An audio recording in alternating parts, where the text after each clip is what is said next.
Vamos a compartir pantalla y el día de hoy habíamos mencionado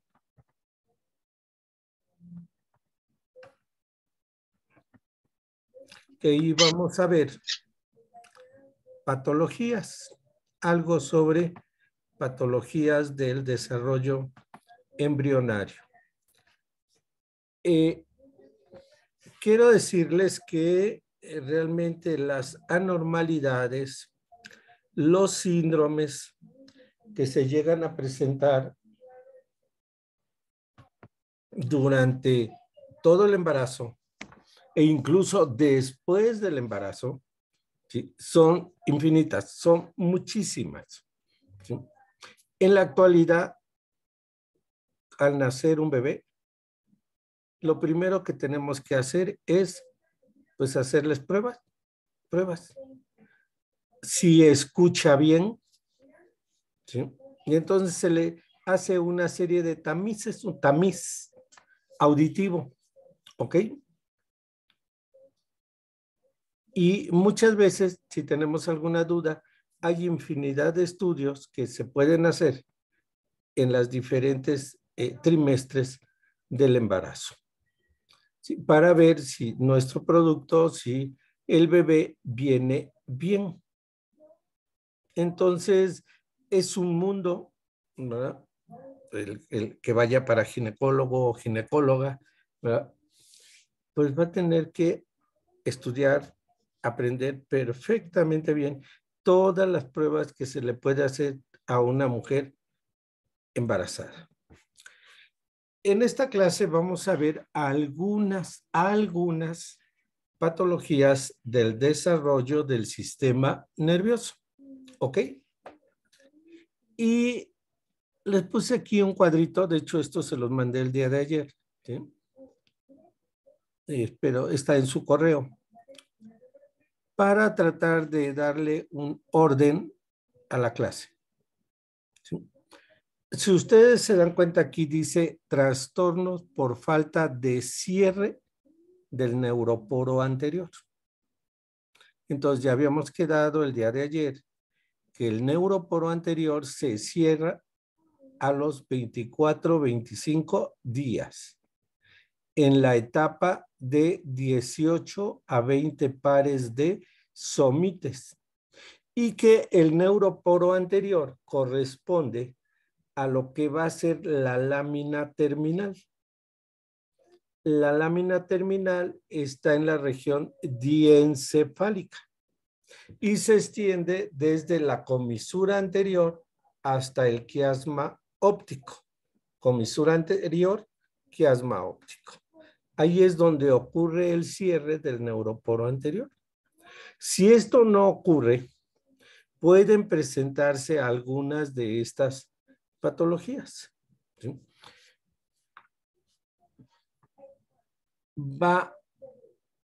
Lo primero que puede aparecer es una craniosquisis, ¿sí?, que es que no se cierran los huesos del cráneo y hay una abertura, ¿ok? Y por esa abertura puede salir algo, hay salida, y entonces eso se llama encefalocele, ¿ok? Algunos manejan los dos términos de la misma manera, pero tienen sus pequeñas diferencias. Craniosquisis quiere decir no se cerró, no se unieron la bóveda craneal, los huesos de la bóveda craneal, o no se formaron, ¿sí? Encefalocele se refiere a la salida por ese espacio de algo, ¿sí? Y ese algo pueden ser meninges. Se salen las meninges, ¿sí? Ah, entonces hablamos de meningocele. Meningocele. Que se sale parte del encéfalo. Ah, entonces hablamos de meningoencefalocele. Ah, pero salió mucho tejido encefálico y salió parte de la cavidad ventricular. Acuérdense que los ventrículos laterales dan una prolongación occipital. ¿Ok? Y muchos de los problemas ocurren en las regiones occipitales de este tipo. ¿Sí? Entonces sale la cavidad ventricular. El nombre ahí sería meningo hidroencefalocele. Ahorita vamos a ver ejemplos. ¿Ok? En su práctica, escucharon, vieron que hay términos de holoprosencefalia lobar, semilobar, y no sé si hay aproprosencefalia en su práctica, no recuerdo. Bien, ¿se acuerdan que cuando vimos el desarrollo del encéfalo decíamos que había flexuras o acodaduras primarias y acodaduras secundarias? Y les decía que la que viene en todos los libros pues son la cervical, la mesencefálica, ¿sí? Y en la secundaria le agregan la pontina. Bueno, y que también hay una que ocurre en el sitio donde se divide el hemisferio, los hemisferios cerebrales del diencéfalo. Cuando ocurre esa separación, estamos hablando de prosencefalización. ¿Ok? Tiene que haber esa división. Si no ocurriera, entonces vamos a tener ese tipo de patologías. Holoprosencefalias, ya sea semilobar o alobar, y aproprosencefalias. Hay otra serie de patologías, aquí solo les puse 3, pero hay infinidad. Una es el síndrome de Arnold-Chiari tipo 1, que afecta en forma importante el cerebelo.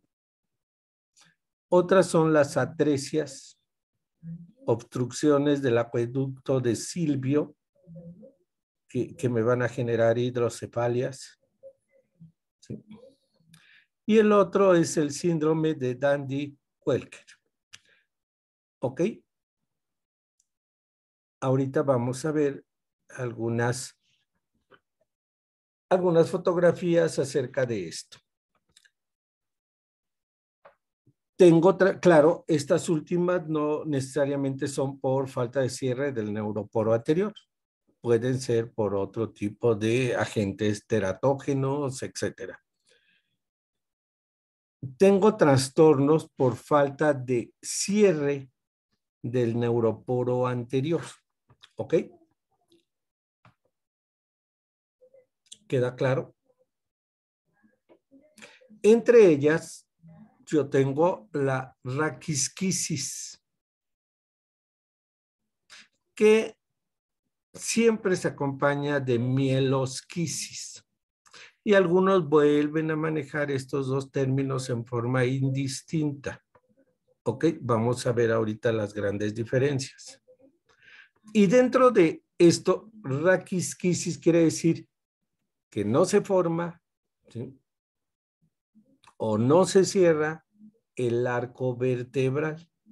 ¿Ok? Los arcos vertebrales.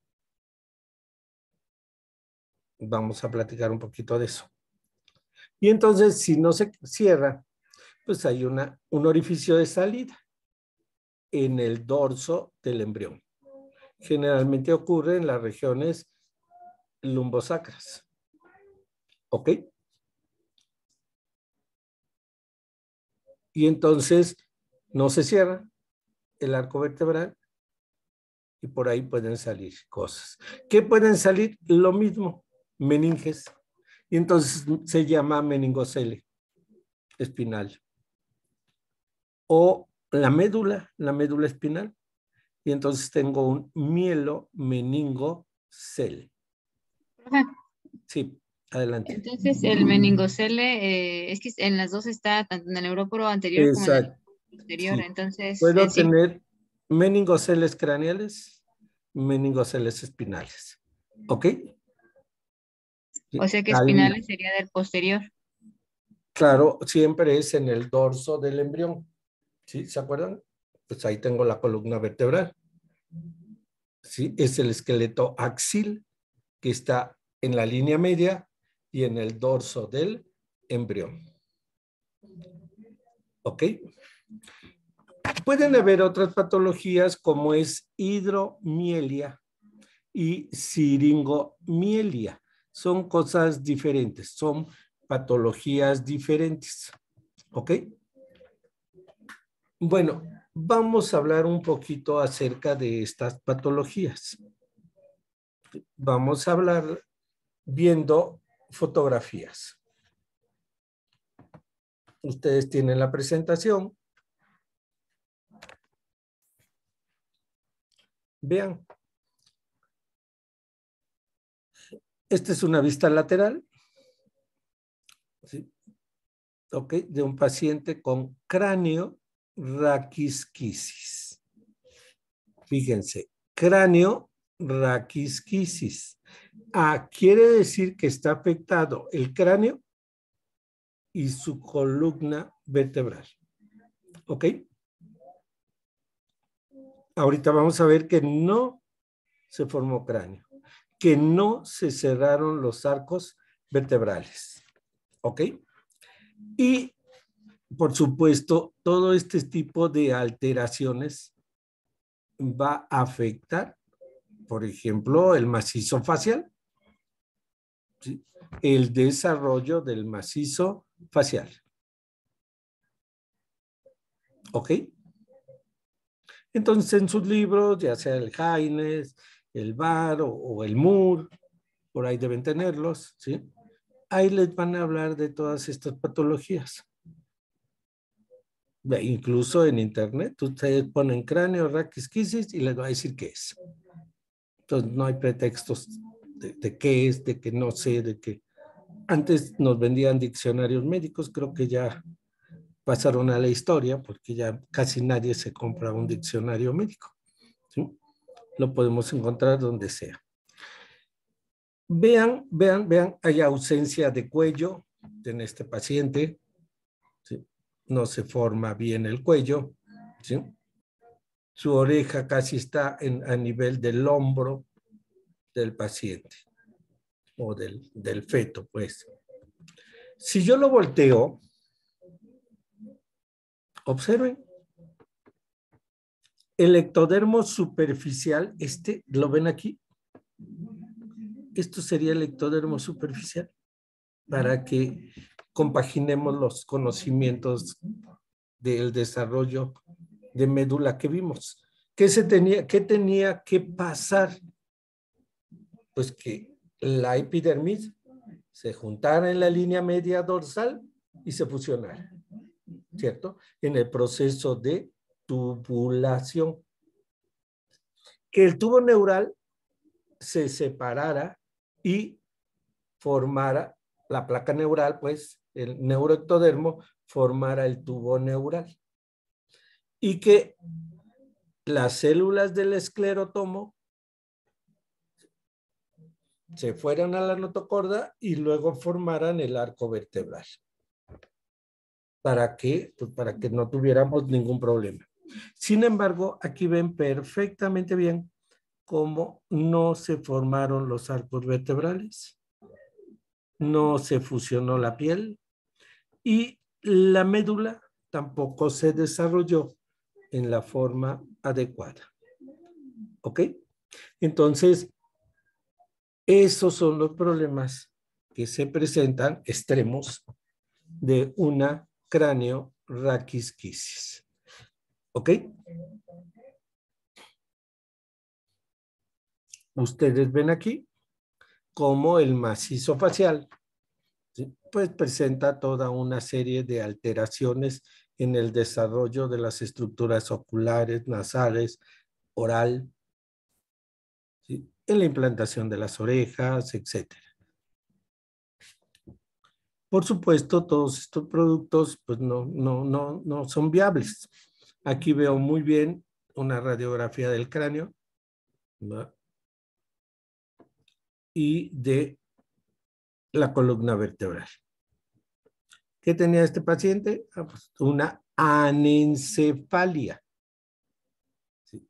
¿Y por qué ocurrió? Porque no se cerró el neuroporo anterior. ¿Sí? O que hubo problemas en esos días que este neuroporo se cerraba. ¿Queda claro? Y si contamos 24 días, ¿sí? Y los tomamos desde la ovulación, pues tengo 14. Y ya les comentaba, 10 días en que no ha llegado la menstruación. Y es el momento de mayor desesperación de las chicas. En verdad, o sea, en la consulta durante años vimos, ¿verdad?, chicas que llegaban a veces traumadas sin causa, sin razón.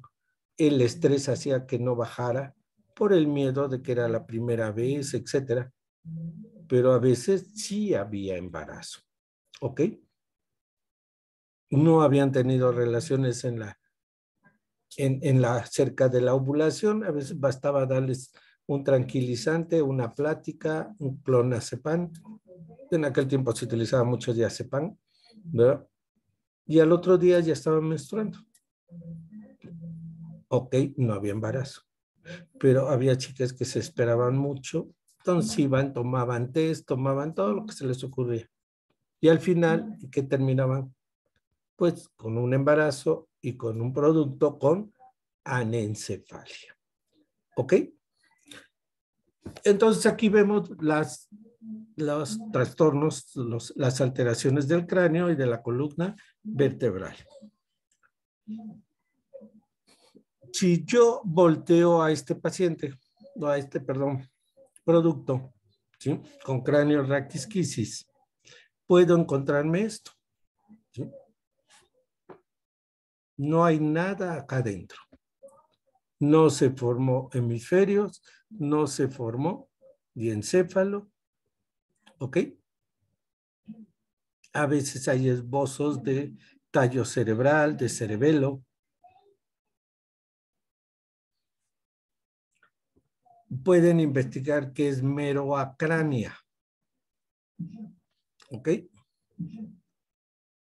Cuando se preservan los huesos occipitales, ¿sí?, es lo que se llama meroacrania. Y toda la bóveda, pues no se formó, ¿sí? Y si no se forma bóveda, no hay hemisferios cerebrales. A veces llega a haber parte del diencéfalo, ¿sí? Y Profe, entonces, sí. ¿por qué en algunos, es que he leído en algunos libros que algunos no aceptan el término anencefalia y lo refieren como meroencefalia? Es que, por ejemplo, no recuerdo si en Lachman o en Moore, Uh-huh. se decía que no estaba correcto anencefalia, pero decía porque algunas partes sí estaban ahí todavía, entonces era mero encefalia como si había Exacto, pedacitos o si había exacto, porciones. cierto. O sea, cuando yo digo anencefalia, el término como tal dice sin encéfalo, ¿sí? O sea, eso es lo que significa anencefalia. Entonces, teóricamente no debería haber nada y yo tendría que ver allá en la profundidad el agujero magno. ¿Ok? Por eso utilizan este término de mero acráneo.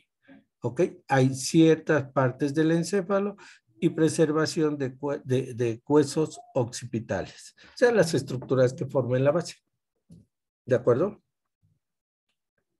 Entonces, les vuelvo a insistir, son puntos de vista de muchos autores, ¿sí? A veces alguien dice, encefalocele es abertura a nivel de el cráneo en la región cefálica, en la región superior, pues. Y otros dicen, bueno, eso es una cráneo, raquis, una cráneo, eh, ¿qué les había dicho? Una craneosquisis, ¿sí? Nada más. Y otros dicen, bueno, es que esto y esto es lo mismo. ¿Ok? Son enfoques nada más. ¿Por qué? Porque sobre esto escriben pues muchas personas, muchísimas personas.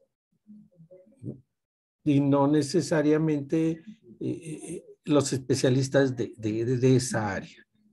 Y entonces los términos a veces se manejan pues como cada quien quiere interpretarlos. ¿Ok?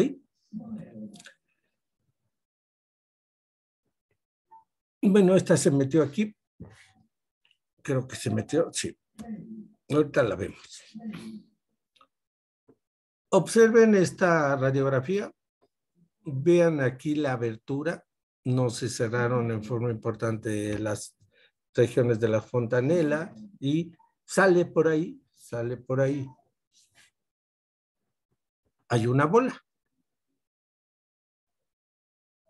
Esto es un encefalocele. ¿Ok? Y así se clasifica. ¿Qué tiene un encefalocele? Oye, pero ¿qué hay ahí? Ah, tenemos que hacerle estudios. ¿Sí? ¿De acuerdo? ¿Por qué hay un encefalocele? Pues porque hay una craneosquisis. A ver si así me entienden, que es una craneostisis, un defecto en el cierre del cráneo. ¿De acuerdo? Ese defecto hace que salga ahí una vesícula, un tumor, como quieran llamarlo. Un encefalocele. Ahora, vamos a estudiarlo. ¿Qué hay adentro? Ah, pues mira, hay piel, hay pelos y hay meninges. Claro, estas meninges, al salirse, arrastran al espacio subaracnoideo.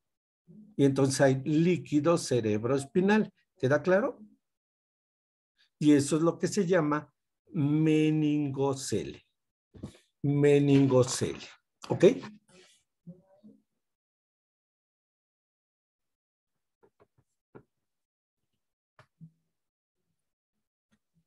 Bien. Fíjate que aparte de meninges hay tejido nervioso. Ah, entonces el nombre es meningoencefalocele. ¿Ok? Creo que con estos dibujitos sí podemos ir entendiendo las patologías. Oye, fíjate que aparte del líquido, en la tomografía, en la resonancia, yo estoy viendo la piel, las meninges, fundamentalmente es dura madre, ¿no? Espacio subaracnoideo, hay líquido, veo tejido encefálico y veo nuevamente líquido en el interior. Ah, esto quiere decir que salieron parte de las cavidades ventriculares. La prolongación occipital de los ventrículos laterales. Esto que está aquí. Entonces, esto se llama meningohidroencefalocele. ¿Ok? Entonces, son tres términos que debemos recordar dentro de las patologías de el sistema nervioso. Entonces, aquí yo veo, vean, radiografía que muestra un ejemplo severo de un encefalocele occipital. ¿Ok? Entonces vean aquí el cráneo, vean la columna, extremidad superior, y veo aquí esta gran bola. ¿Ok? Ese es un encefalocele. Si veo al bebé, aquí está toda su carita, su gran oreja, las alteraciones en cuello y esta gran protrusión de elementos. Por supuesto, ellos generalmente fallecen, les hacen autopsia y entonces veo aquí, vean el cerebro ya formado, ¿sí? ¿Ok? Con su gran encefalocele.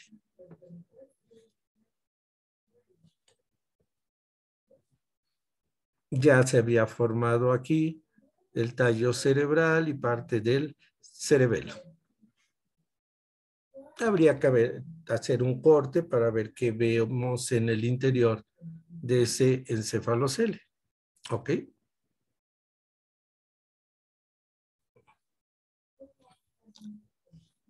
Bueno, yo espero que con esto les queden claros qué son los encéfaloceles más frecuentes. ¿Ok? Ustedes pueden investigar más. Son ejemplos nada más de patologías. Ya cuando ustedes entren a una especialidad, ya tendrán que ver todos, ¿no? ¿Sí? Si yo soy neurólogo, me voy a tener que aprender cientos de síndromes o malformaciones del cerebro. ¿Sí? Cientos. ¿Sí? Hay síndromes que se caracterizan, por supuesto, por toda una serie de signos y síntomas que va a presentar el paciente. Signos pues, están relacionados con alteraciones básicamente morfológicas.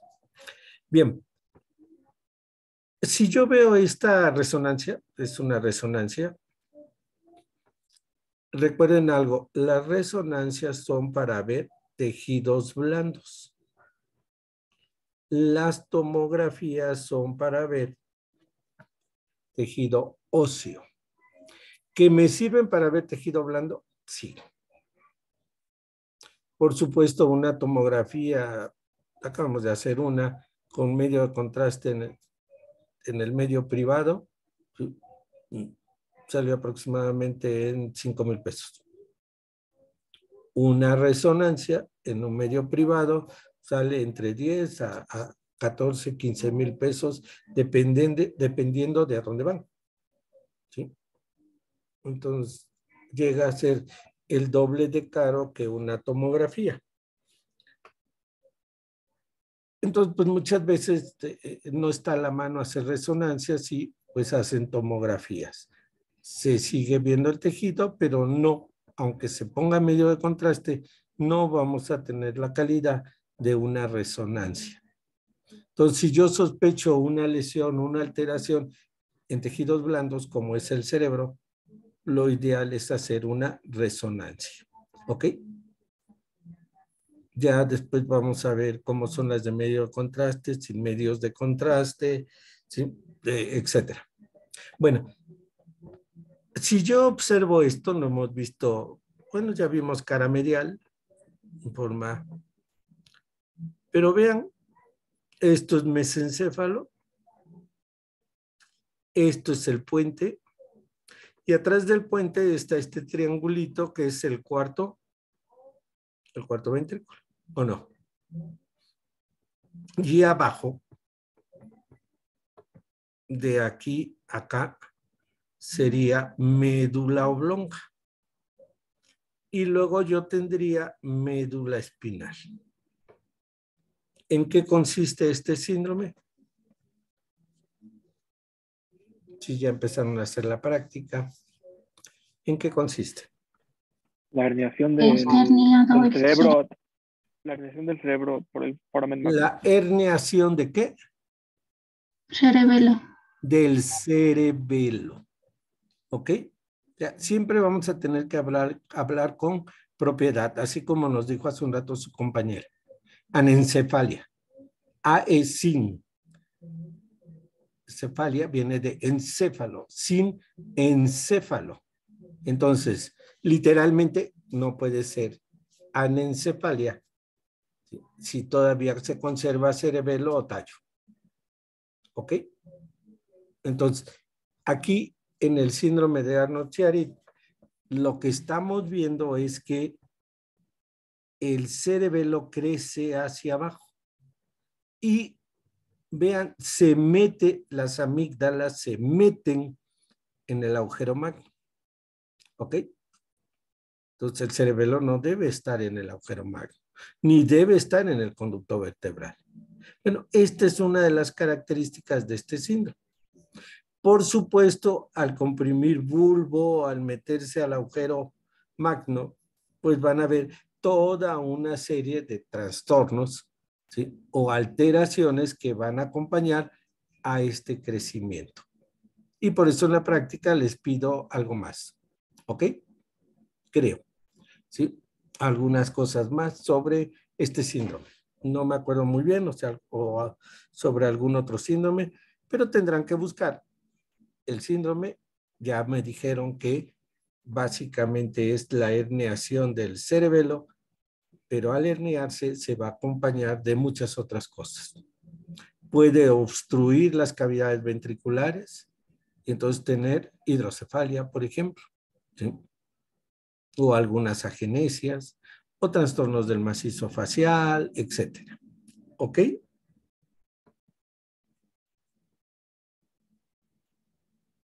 Y hay pacientes que no pueden tener, o sea, no hay síntomas, no hay nada. Pasan asintomáticos y se descubre en X etapa que tenían este síndrome.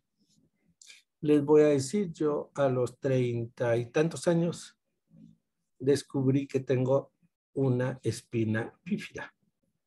Y tengo espina bífida.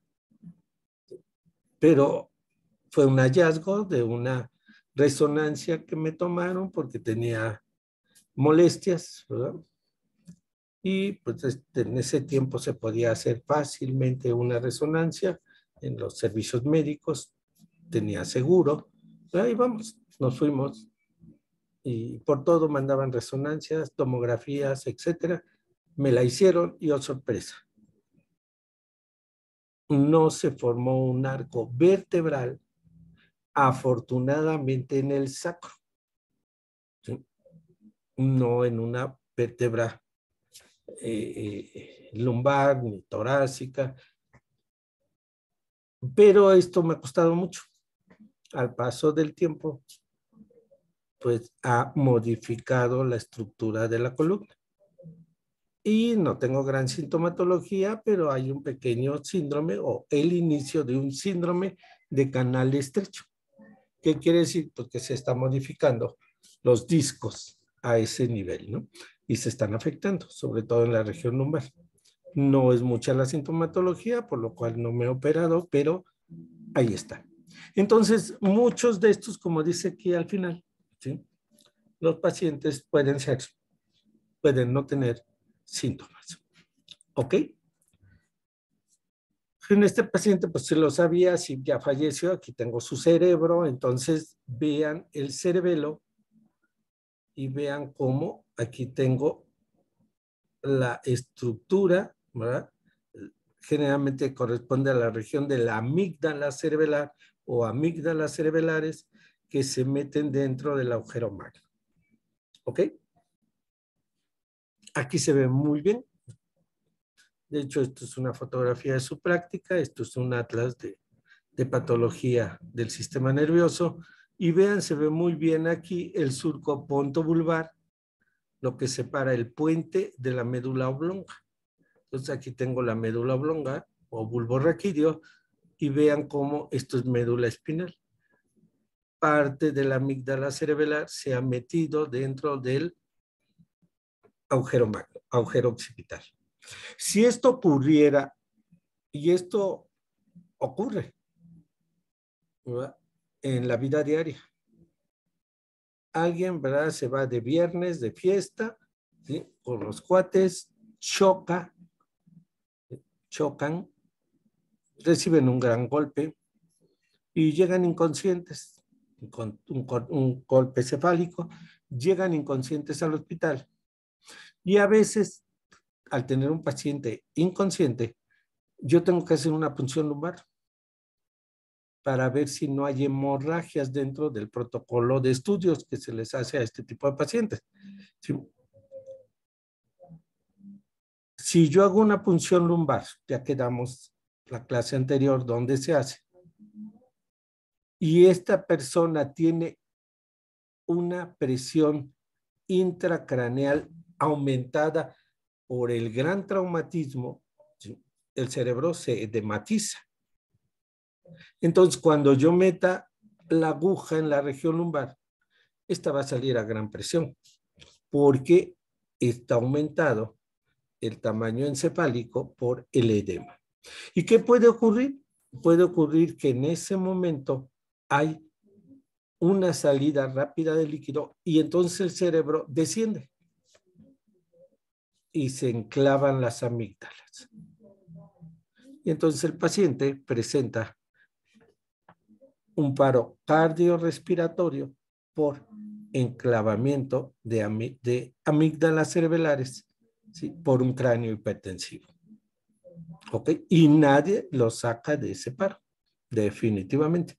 Ni volteándolo de cabeza ni nada. ¿Sí? Entonces, grave. Claro, en estos bebés, ¿sí? Se va acomodando, va creciendo. ¿Sí? Es como el niño que tiene una gran hidrocefalia y está vivo, ¿no? Entre comillas, no puede hacer muchísimas cosas. Su cerebro no es tan funcional, etcétera. Y fallece. ¿Sí? En la vida he visto a algunos niños con hidrocefalia y con una gran cabeza. ¿Sí? Pero pues, duran unos meses, 2, 3 años y generalmente fallecen por muchas causas. Bien, es cosa de que se metan ustedes a sus libros, vean aquí el cuerpo calloso, mal formado, una gran cavidad, vean el foramen agujero interventricular o agujero de Monrod, que comunica los ventrículos laterales con el tercer ventrículo. Aquí lo pueden ver muy bien lo que es el tercer ventrículo. ¿Ok? Y veo el acueducto en mesencéfalo y veo el cuarto ventrículo entre cerebelo y puente, entre cerebelo y médula oblonga. Entonces, estas son las cavidades ventriculares. Parte del septum lucidum aquí tendría que estar cerrado totalmente. ¿Ok?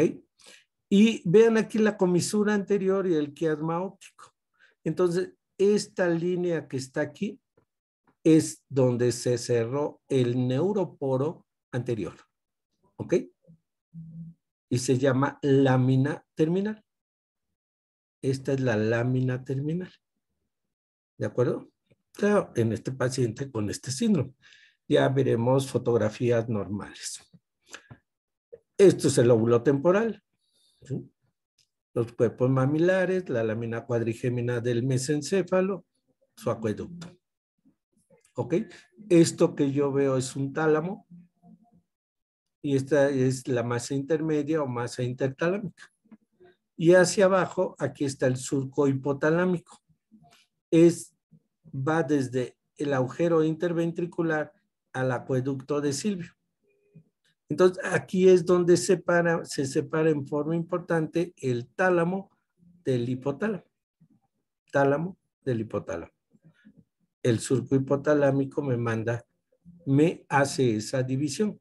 Y entonces toda esta región que ustedes ven aquí sería el hipotálamo. ¿Ok? Entonces, si se dan cuenta, podemos estudiar muchas cosas en este cerebro. Esto que ven aquí arriba del cuerpo calloso, este giro, ya todo el mundo lo está identificando. ¿Cuál sería? Cíngulo. Es la corteza del cíngulo o el lóbulo límbico. ¿Ok? El lóbulo límbico o el giro del cíngulo está formado por la corteza del cíngulo y la sustancia blanca que está atrásito. ¿Sí? Aquí lo cortaron, entonces aquí ven ustedes la corteza y aquí empieza a aparecer una franja de sustancia blanca. Bueno, hagan de cuenta que esta es la corteza del giro del cíngulo y esto es la sustancia blanca que va a ir junto, van dando la vuelta como letra C. Ya lo vamos a ver más adelante. ¿Ok? Y esto que ven ustedes aquí es el vermis cerebelar o cerebeloso. Atrás estarán los hemisferios cerebelares, hemisferios cerebelares, ¿ok? Pero lo que está en la línea media se llama vermis. Ahorita lo vamos a ver en otra patología. Bien. Entonces, si esto creció de más, puede comprimir, puede generar hidrocefalias, puede generar toda una serie de problemas. Esta fotografía es del Haines y es para que vean ustedes la diferencia entre una holoprosencefalia alobar y una semilobar. ¿Qué es lo que está pasando? Que en esta no hay dos hemisferios. ¿Ok? Y hay una gran cavidad ventricular.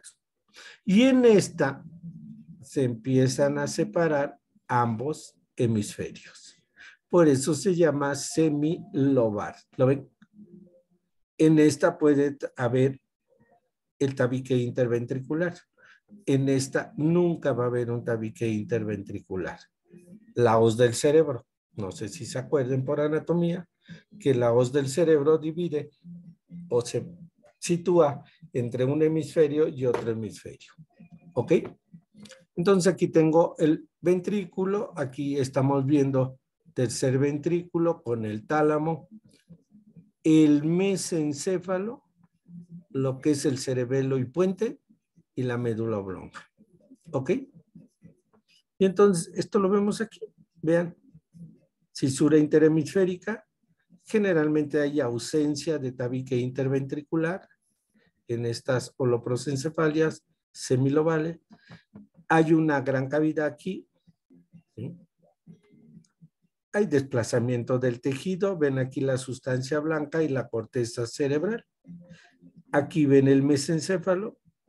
Esto va a corresponder al cuarto ventrículo. ¿Sí? El tallo cerebral, esto es médula oblonga y esto es cerebelo. Algún día podremos estudiar algunas resonancias y ustedes van a aprender un poquito sobre resonancias. Pero primero vamos a tener que estudiar atlas. Y les voy a mandar una serie de atlas que ustedes van a ir viendo. ¿Ok? Para que nos dé tiempo en el curso. Les voy a decir, ahora les toca el atlas de cara medial. Ahora les toca el atlas de cortes coronales. Si los estudian y se los aprenden, un buen día voy a mandarles ya resonancias de esos mismos cortes con todos los elementos para identificar las estructuras en una resonancia. ¿Ok? Pero la condición es que se aprendan perfectamente bien los atlas que yo les voy a ir enviando. ¿Ok? Para que si yo les mando una fotografía como la anterior, ustedes sean capaces de distinguir que esta bolita es tal cosa, esta bolita es otra cosa. ¿Ok? Eso es saber interpretar una resonancia. Pero primero tenemos que aprendernos la normalidad. Vean, esto es una holoprosencefalia alobar. ¿Sí? No hay cisura interhemisférica. ¿Sí? Es una masa grande. Sí se formó puente, sí se ha formado médula oblonga y se ha formado cerebelo. Aparecen nervios craneales. Vean aquí la región diencefálica. ¿Ok? Pero no hay una gran definición de esas estructuras. Observen aquí, no hay cisura interhemisférica. ¿Sí? ¿Ok? Sí, en algunas regiones llega a aparecer. Si ahorita vemos un corte, empezamos a ver una pequeña separación entre ambos, pero a simple vista, pues no se ve como esta. ¿Sí? Sin embargo, aquí ya empieza a haber una pequeña separación. Y esto es lo que se llama holoprosencefalia semilobar. ¿De acuerdo? Sí.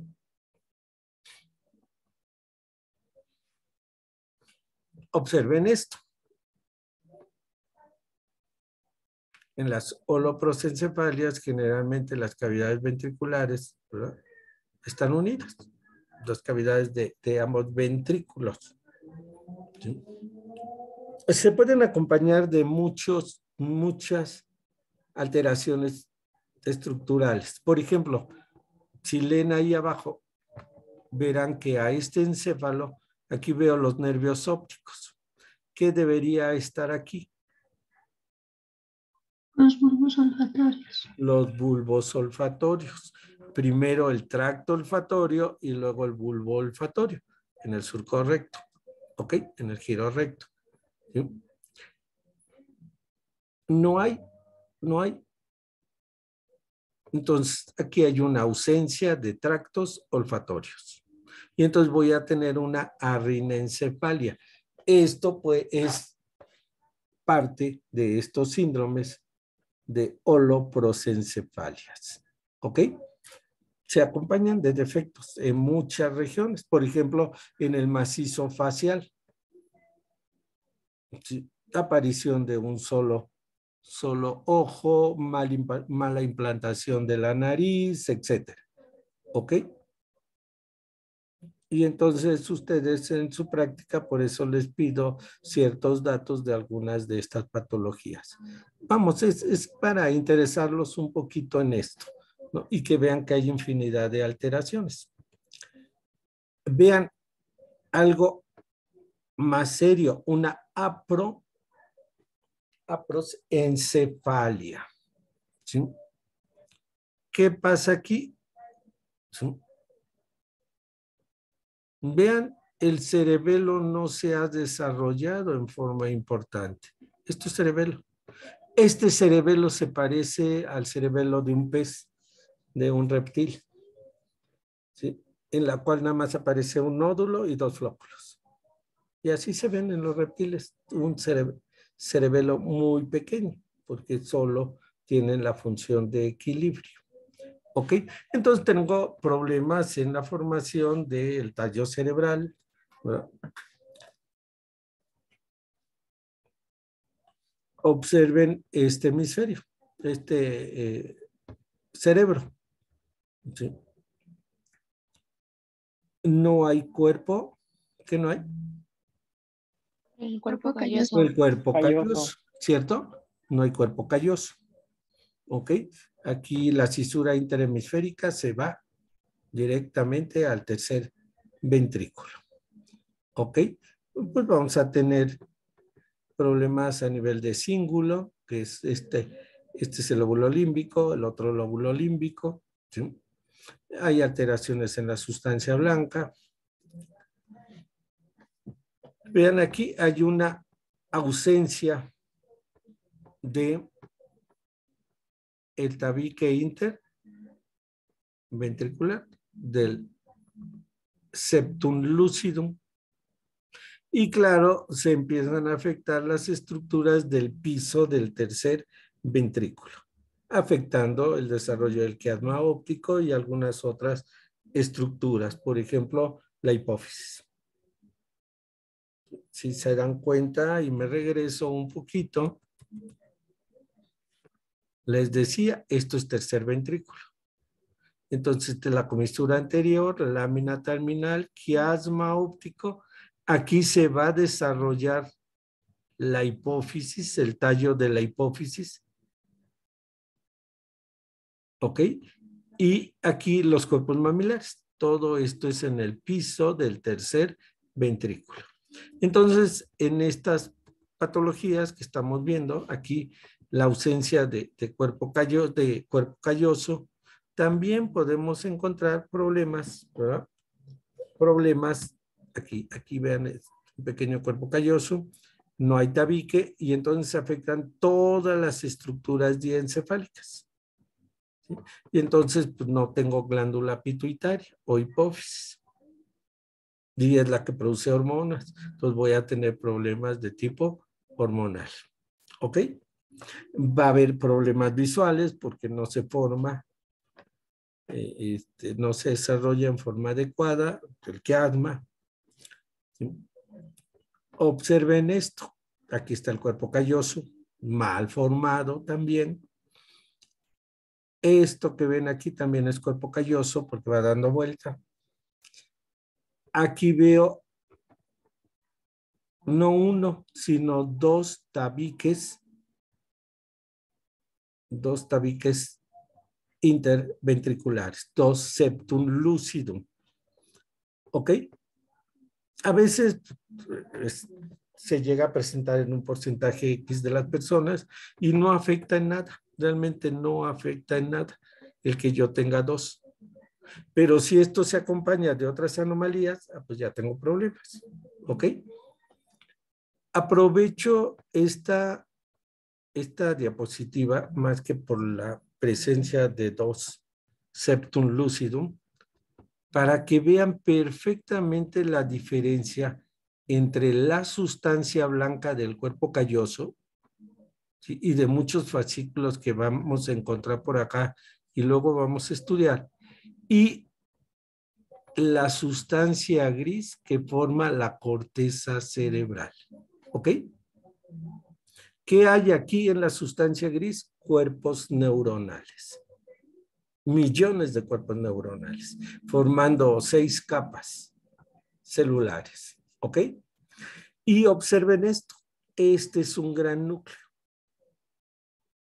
Sustancia gris. Núcleo. Acúmulo de cuerpos neuronales. Se llama núcleo caudado. Núcleo caudado. Y alguno de ustedes me preguntó en alguna de las clases, esta es la cisura lateral. Si yo penetro a la cisura lateral, encuentro en el interior del cerebro esta corteza cerebral. Está en el interior. Y esto es lo que se llama lóbulo de la ínsula. ¿Ok? Lóbulo de la ínsula.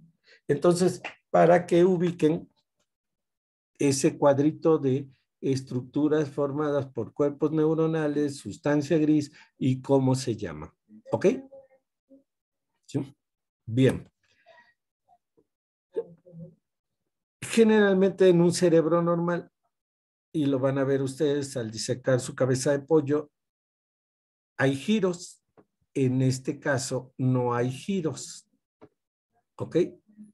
Y entonces hablamos de lisencefalia.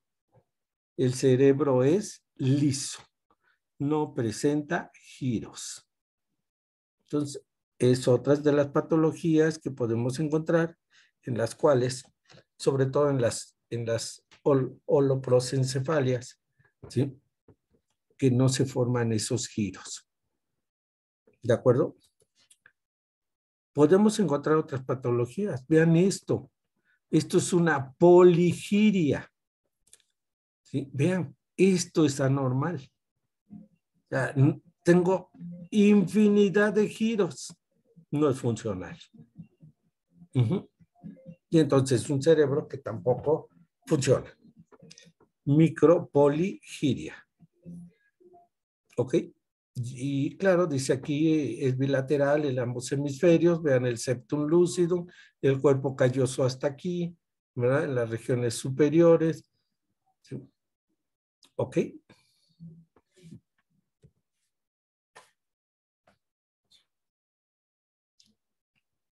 Imagínense un cerebro que todo es sustancia gris.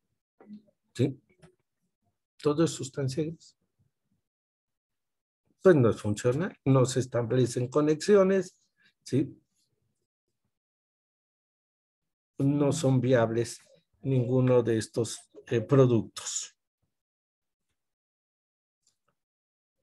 En esta diapositiva, regresándonos al síndrome de Arnold-Chiari, por ejemplo, ¿sí? No, esta es una patología se llama síndrome o enfermedad de Dandy-Walker. ¿Qué es lo que pasa aquí? Que no se forma en forma adecuada el cerebelo. Es parecido al síndrome de Arnold-Chiari, pero aquí no se forma bien el cerebelo. Y entonces el cuarto ventrículo, vean, se expande y ocupa todo este espacio de la región occipital craneal. ¿Ok? Entonces, pues esto es una anormalidad total. El paciente no va a poder caminar, quizás tenga problemas de equilibrio y muchas otras cosas. ¿Sí? Y arriba están viendo una hidrocefalia congénita, en la cual en esta resonancia, si es una resonancia, vemos el tejido nervioso desplazado a la periferia, casi nada. Todo este cerebro es agua. Cavidades están llenas totalmente de líquido y el tejido pues se ha desplazado a muchos lados. Vean esto, es una masa amorfa en donde no se han formado bien los núcleos, la corteza, los surcos, el producto, por supuesto, muerto, ¿no? Entonces, el tener el cuidado adecuado para no tener un embarazo no deseado y el no exponerse a teratógenos es sumamente importante para evitar muchas de estas patologías, ¿sí? Y ustedes van a tener que platicar con sus pacientes, ¿verdad? Femeninos, de pues, no fumar, no tomar y todos los cuidados que debe tener un embarazo. ¿Sí? A veces basta pasar por una sala de rayos X, ¿sí? Para, si nos exponemos a ellos, alterar totalmente el desarrollo en ese momento del embarazo. Y entonces pues van a aparecer anormalidades. Esto nada más es para que ustedes vieran que hay infinidad de patologías. En este caso hablamos de una hidroencefalia. ¿Ok? ¿Por qué? Pues por alguna causa en particular. Hay ocasiones, hay quistes aracnoideos que se forman, ¿sí? O sea, recuerden que los espacios, tengo un espacio subaracnoideo, tengo cisternas, y hay cerebros en los cuales se generan, ¿verdad?, quistes, estructuras anormales dentro del cerebro, que a veces no pasa nada y toda la vida pueden tener algo similar a esto, ¿no? En donde en cierta región de su cerebro hay acúmulo de líquido, ¿sí? Entonces se llaman quistes aracnoideos. Y no pasa nada. Algunos dicen, tienes una tumoración ahí. No, es un quiste aracnoideo y no pasa nada. ¿Ok? Hay que estarlos vigilando nada más. Vean en el síndrome de Dandy, ¿cuál era? Aquí lo ven. ¿Sí? No hay formación de vermis. Aparecen los hemisferios cerebelares. ¿Sí? O sea, no es crecimiento de amígdalas, porque entonces sería uno de Arnold-Chiari, sino que aquí el vermis es el que no se formó. Y entonces ven aquí el piso del cuarto ventrículo totalmente abierto, ¿sí? Recuerden que siempre está cubierto, ¿sí?, por el cerebelo. Y entonces por eso es que el líquido aquí va a salir y va a inundar toda una región occipital, ¿no? Por supuesto, hay membranas que cubren todo esto. ¿De acuerdo? Entonces, esta es un cerebro con este síndrome. Atresias, decíamos ahí en el cuadro, atresias del acueducto de Silvio. Este es un corte de mesencéfalo. Este es un pedúnculo cerebral, otro pedúnculo cerebral. Esto es la lámina cuadrigémina. Aquí está el núcleo rojo y aquí estaría la sustancia negra. La sustancia negra, ¿ok? ¿Sí? Ya luego vamos a platicar de estos elementos en tallo. ¿Sí? El núcleo rojo y la sustancia negra son sumamente importantes para la bipedestación, ¿sí? El estar de pie, ¿no? ¿Sí? El mantener un eje postural adecuado, ¿no? Cuando se afecta la sustancia negra, el paciente presenta enfermedad de Parkinson. Entonces, si han visto algún paciente con Parkinson, van a ver que el paciente se va hacia adelante, siempre. En lugar de estar vertical totalmente el cuerpo, el paciente está inclinado hacia adelante. Y entonces su caminar es muy lento, sumamente lento, porque si ellos caminan rápido, por el peso del cuerpo inclinado, se van a caer, ¿sí? Bueno, en estado normal, el núcleo rojo y la sustancia negra intervienen controlando estos procesos. ¿Ok? Ya los vamos a ver más adelante. ¿Qué pasa si este acueducto se cierra? Pues tengo hidrocefalia. Si es un bebé, pues va a empezar a crecer la cabeza, el encéfalo y las cavidades a alterarse. Si es un adulto, por ejemplo, un cisticerco comió carne de puerco y se fue ahí al acueducto, ¿qué va a pasar? Que va a empezar con aumento de líquido dentro de las cavidades ventriculares y esto le va a generar un cráneo hipertensivo. ¿Por qué? Porque el cráneo ya es duro, es hueso, ¿sí? No puede crecer. Entonces tenemos que ponerle derivaciones y urgentes, porque si no, pues va a entrar en problemas serios y puede fallecer, ¿sí? En este caso, por ejemplo, vean, este es un cerebro, ¿sí?, en donde yo encuentro una gran dilatación de las cavidades ventriculares, de los ventrículos laterales. ¿Qué se le pone a esa derivación? ¿Sí? Como tratamiento para evitar que se siga acumulando líquido y se siga alterando el desarrollo normal del encéfalo. ¿Ok? Bueno, generalmente si son bebés es difícil que su desarrollo no se altere, ¿no? Sí, aunque se pongan derivaciones. Vean, este paciente murió durante la revisión de esta derivación, ¿no? ¿Sí? Ok.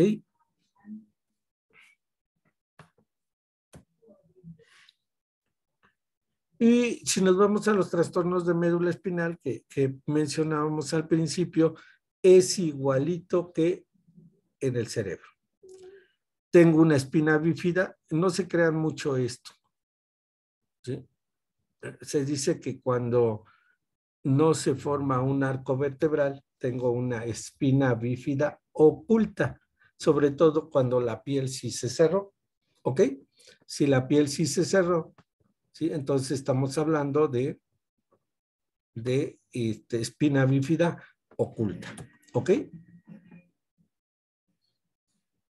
Y entonces no hay ninguna bola aquí ni nada por el estilo. Y entonces dicen hay una mancha mongólica con pelos y todo lo demás. La verdad es que ya me he revisado, me he visto, han tomado fotos y yo no tengo nada de eso, pero sí tengo mi alteración en el desarrollo del arco vertebral de esa vértebra, ¿ok? Entonces muchas veces nos dicen esto es patognomónico de esta enfermedad. Bueno, y si no la tiene, no lo tiene. No, mejor nos cercioramos. ¿Ok? ¿Sí? Siempre, siempre. O sea, ¿tengo un dolor en el pecho? Sí. ¿Puede ser un infarto? Sí. ¿Puede ser una neuritis intercostal? Sí.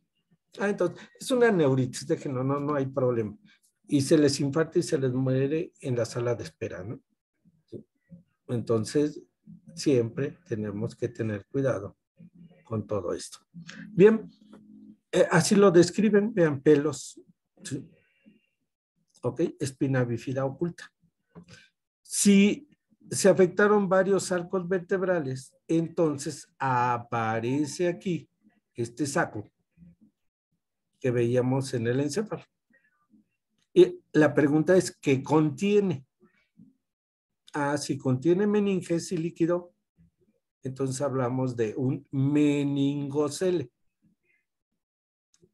Si la médula se salió por ahí, se salió, ¿ok? Entonces hablamos de meningomielocele, ¿ok? Imagínense a la médula una manguera. Abajo está fija, ¿eh? O sea, no se puede salir la manguera total, no. ¿Qué va a hacer? Que se dobla y sale por ese orificio. Hace un doblez, pero sigue fija acá abajo. ¿Ok? Entonces, esta salida de meninge, líquido y médula es lo que le llamamos meningomielocele o mielomeningocele. Generalmente si ven aquí, pues dicen, esto se acompaña siempre de espina bífida quística. ¿Qué quiere decir? Pues una gran un gran saco que sale por esa región. Aquí ven otra patología importante. ¿Sí?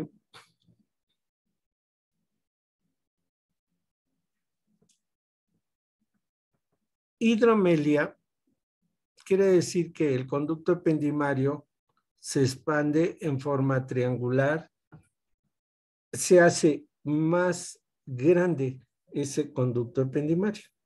¿Ok? Eso es una hidromelia.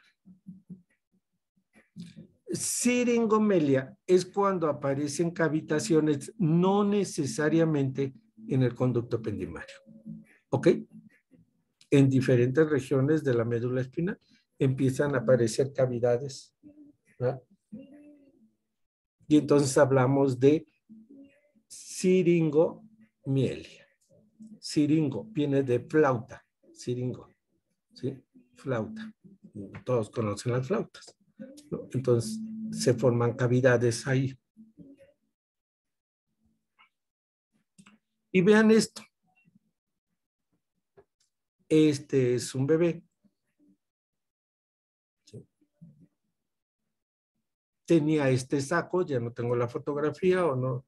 Antes tenía muchas fotografías, pero están en diapositivas. A ver qué día las convertimos. ¿Qué pasó? Aquí. Y entonces, este es el dorso del producto, del embrión, ¿sí? O del niño, ¿verdad? Está vivo. Generalmente aquí esta piel, vean, está toda arrugada porque era una bolsa, era un saco lleno de líquido. ¿Ok? Aquí ya lo rompieron. Y observen esto, aquí esto es médula espinal, pero más que médula espinal es placa neural. ¿Ok? No se formó el tubo. Y entonces, cuando ustedes escuchen el término de mielosquisis, mielos, médula, es que no se formó el tubo neural en esa región. ¿Ok? ¿Sí? Y entonces está pegado aquí la piel a esta zona, al tejido nervioso. ¿Ok? No hay tubo. Simplemente, pues no se separaron en ese desarrollo embrionario. Y eso se llama mielosquisis. Llega a ocurrir en ciertos, pues, se dice que aproximadamente es bueno, espina bífida debe ser como 1 en 10,000, 5 en 10,000 aproximadamente. Hay muchas estadísticas. ¿Sí? Cuando no se separó el ectodermo superficial del neuroectodermo, yo tengo una mielosquisis. Mielosquisis. ¿Ok? Cuando, si nos regresamos a esta, la médula está formada y se sale, entonces esto es meningomielocelia. Pero si no se formó el tubo, entonces voy a tener esto. ¿Ok? ¿Queda claro? ¿Sí? Bien, aquí le pusieron mielomeningocele. Ok, es un mielomeningocele, pero quiero que me entiendan la diferencia entre ¿se formó el tubo o no se formó?